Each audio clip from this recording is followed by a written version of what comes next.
Good morning dear students. हम tenses discuss कर रहे हैं आपके साथ और उसी सीरीज में सिंपल प्रेजेंट टेंस का इंटरोगेटिव सेंटेंसेस का स्ट्रक्चर क्या रहेगा, पहचान क्या है और क्या रूल्स फॉलो करने हैं और कैसे सेंटेंस फ्रेम करने हैं, इंग्लिश हिंदी टू इंग्लिश कैसे आप सेंटेंस फॉर्म करेंगे, वो सब डिस्कस करेंगे। शुरू करते हैं पहले बच्चों की पहचान क्या है सिंपल प्रेजेंट टेंस के इंटरोगेटिव सेंटेंस। जैसे वाक्य होगा हिंदी में, क्या मैं खाना खाती हूँ, क्या तुम खाना खाते हो, क्या वे गाना गाते हैं, ये सब ही है। पहली पहचान को इंटरोगेटिव मतलब प्रश्नवाचक वाक्य पहचान होगी, प्रश्नवाचक चिन्ह से आपको पता चलेगा कि ये प्रश्नवाचक वाक्य है जिसमें क्वेश्चन पूछा जाए, वो इंटरोगेटिव क्वेश्चन होगा। और आपको पहले भी मैं पहचान बता चुका हूं, है, हूं, हो, इन सब से पता चलता है कि वर्तमान काल है, प्रेजेंट टेंस है, और ती हूं, ते हो, ते है, इससे सिंपल प्रेजेंट टेंस की ये पहचान। और उसमें प्रश्नवाचक चिन्ह हो गया और क्या और ती हूं, ते है हो गया, तो ये इंटरोगेटिव सेंटेंस हो गया। सिंपल प्रेजेंट टेंस का इंटरोगेटिव सेंटेंस अगर हिंदी में उसकी पहचान करनी है हिंदी वाक्य में, तो कैसे पता चला कि सबसे पहले पीछे प्रश्नवाचक चिन्ह है, शुरुआत में प्रश्न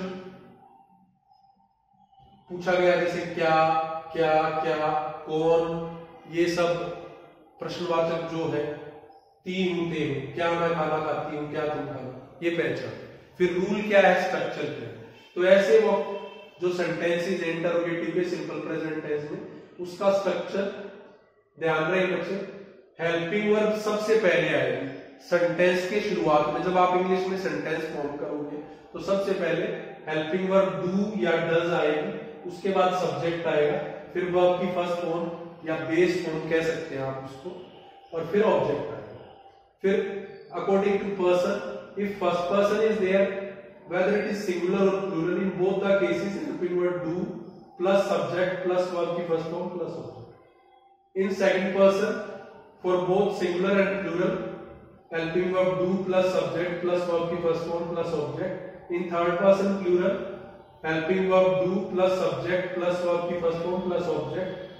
only in third person singular helping verb does will come in starting of the sentence plus subject plus verb की फर्स्ट फॉर्म प्लस ऑब्जेक्ट।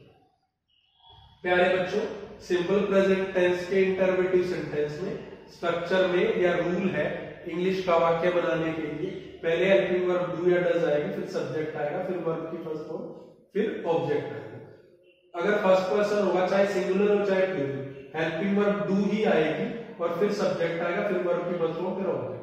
अगर सेकंड पर्सन हो, चाहे सिंगुलर प्लूरल हो, दोनों केस में हेल्पिंग वर्ब डू होगी, फिर subject होगा, फिर वर्ब की फर्स्ट फॉर्म, फिर ऑब्जेक्ट। थर्ड पर्सन अगर प्लूरल होगा तब भी हेल्पिंग वर्ब डू आएगी, फिर सब्जेक्ट, फिर वर्ब की फर्स्ट फॉर्म, फिर ऑब्जेक्ट। और थर्ड पर्सन अगर सिंगुलर होगा, उस केस में केवल हेल्पिंग वर्ब डज आएगी और फिर सब्जेक्ट, फिर वर्ब की फर्स्ट फॉर्म, फिर ऑब्जेक्ट। मतलब तीनों केस में फर्स्ट पर्सन और सेकंड पर्सन दोनों में सिंगुलर हो या प्लूरल हेल्पिंग वर्ब डू ही रहेगी। थर्ड पर्सन प्लूरल में भी हेल्पिंग वर्ब डू ही रहेगी, केवल थर्ड पर्सन सिंगुलर में हेल्पिंग वर्ब डज आएगी, बाकी सब सेम है, हमने नोट भी लिख दिया है। थर्ड पर्सन सिंगुलर कौन कौन से होते हैं, ही, शी, दिस, दैट या कोई भी ना, उसके साथ helping verb does plus subject plus verb की first form plus object. Example से समझते हैं।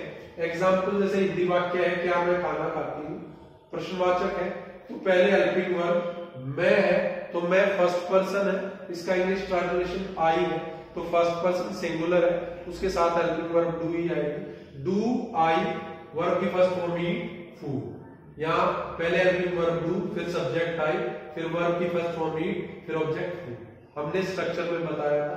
फिर सेकंड, क्या तुम खाना खाते हो, तुम सेकंड पर्सन है, सिंगुलर है, तो पहले डू हेल्पिंग वर्ब, फिर सब्जेक्ट यू, फिर वर्ब की फर्स्ट फॉर्म ईट, फिर object food, do you eat food. फिर क्या वे गाना गाते हैं, वे थर्ड पर्सन है, प्लूरल क्या वे गाना गाते हैं, तो इसमें भी हेल्पिंग वर्ब डू पहले आती है, फिर सब्जेक्ट दे, फिर वर्ब की first form sing, a song, object.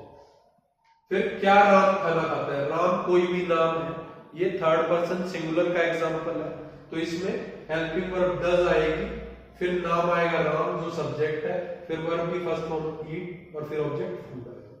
फिर और एग्जांपल लेते हैं, क्या तुम दिल्ली में रहते हो? Do you live in Delhi? क्या राम गाना गाता है? क्या राम गाना गाता है? Does Ram sing a song? तो ये एग्जांपल सेकंड पर्सन सिंगुलर का था, तो उसमें हेल्पिंग वर्ब डू है और वर्ब की फर्स्ट फॉर्म सब में कॉमन है। ये राम कोई भी नाम है, ये थर्ड पर्सन सिंगुलर का एग्जांपल है, इसमें हेल्पिंग वर्ब डज। तो प्यारे बच्चों, interrogative sentence simple present tense के बहुत आसान है, बस हमें याद रखना है कि शुरुआत में हेल्पिंग वर्ब डू या डज आएगी, बल्कि फर्स्ट पर्सन या सेकंड पर्सन सिंगुलर या प्लूरल सबके साथ डू ही आएगी और वर्ब की फर्स्ट फॉर्म तो हर एक में ही आएगी। केवल थर्ड पर्सन सिंगुलर इसका एक्सेप्शन है जिसमें हेल्पिंग वर्ब डज आती है, वरना सभी के साथ हेल्पिंग वर्ब डू आती है। अगर आप ये याद रखेंगे तो बहुत आसान होगा। Thank you, this is all for